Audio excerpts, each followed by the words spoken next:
The volunteer spirit was in full swing this morning as both the men's and women's basketball teams came to Farragut High School to take part in Hoops for Hope. Once recruited by Coach Tyndall and his staff to play at Moorhead State, Armani knows the importance of building relationships. Let's go to Julia Cox with Lady Ball coach Holly Worley. Coach, Carson Newman's been relying on their outside shot a lot. How do you slow that down? Well, we're giving them too many open looks, obviously, and we got to deny the basketball. We're not aggressive enough. I'm Courtney Lyle alongside Julia Cox. And Julia, Tennessee has already had one midweek tune-up already. They faced ETSU yesterday and looked pretty good. That's right. Erin Gabriel threw a perfect game yesterday. She went 5 innings strong, striking out 5. They won 10-0, and they look to continue their momentum going into today. Thanks, Danny. It's no secret that Kevin Punter has been a huge part of this Tennessee men's basketball team's success. He's currently second on the team in points scored and third on the team in minutes played, and it all got started for him playing in the boroughs of New York. Today, Camp Montville dedicated one of its basketball courts to head coach Holly Worley for all of the time and effort she's put into the program. Hello again, everybody. I'm Roger Hoover, joined by Julia Cox, and the weather has been crazy for the Lady Volunteers over the last couple weeks, but finally this weekend, softball returns to Knoxville. That's right. Before their game yesterday against Northern Iowa, the Lady Vols hadn't played a game in 11 days, and it's hard to get into a rhythm when you're not playing in-game action. Tennessee's bench was very positive and upbeat at that last break. They're telling each other to keep talking, and head coach Holly Worley doesn't want number 24, Tatum Bergstrom, to even touch the ball. You're an NFL ref now. What's that like?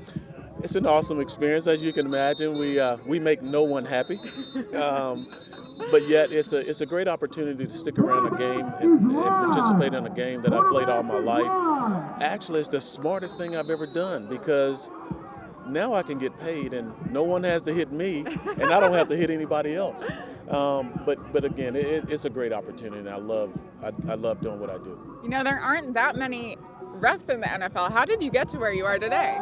It's a humbling experience. Let's go to Julia Cox with an update on Jasmine Jones. According to Tennessee's athletic training staff, it's not unusual for Jasmine Jones to get sick like she just did. She does it almost every day during practice. They don't know why it happens, but they're just prepared at this point with garbage cans and towels.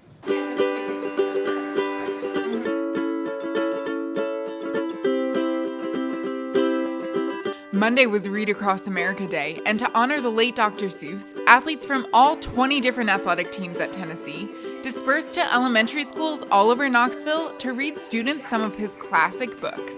Oh, Green Eggs and Ham was definitely my favorite. You know, I actually remember in kindergarten, we made Green Eggs and Ham and got to eat it and read the book. So that was like a special day, and it's been my favorite ever since. So that's definitely my favorite book. I would not eat them here or there. I would not eat them anywhere.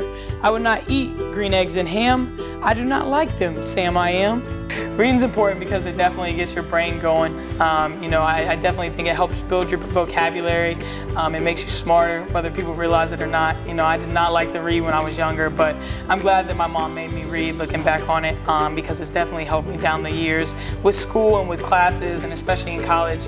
You know, all you do is read and write papers, so it definitely starts right here and right now. These student athletes certainly showed the kids just how important reading is. Reporting for UTSports.com, I'm Julia Cox. Thank you. Thanks, guys. Have a good class.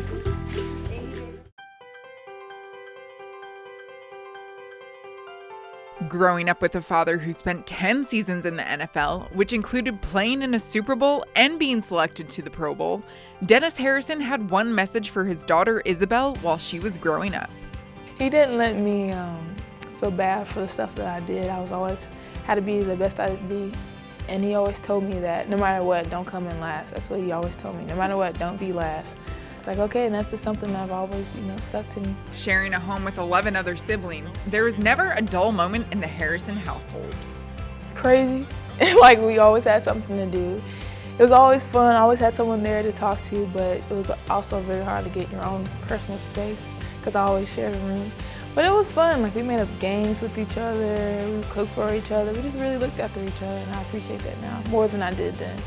Harrison's older sister, Dee Dee, played volleyball for Tennessee, and a trip to watch her playing the orange and white led Izzy to her first encounter with the Lady Vol Hoops team. I remember the first time I came to campus, and we were right outside of Pratt, and then my dad was like, let's go see if the girls' basketball team's in there. It's like, no, Pat's in there. Like, what am I saying? So we walked in, and they're like doing the same drills that we do today, which is so funny. And she walked in over and said hey to me, we took a picture, and like from then on, I was like, yeah, I gotta come here. After being plagued by injuries her sophomore season, Harrison was looking to build off of a successful junior year, where she picked up first-team All-SEC accolades. She looked to get the ball rolling in the Lady Vols' first regular season game against Penn when she went down with a right knee injury, and only one thought went through her mind. Harrison's injured on the floor. Not this again, basically, you know.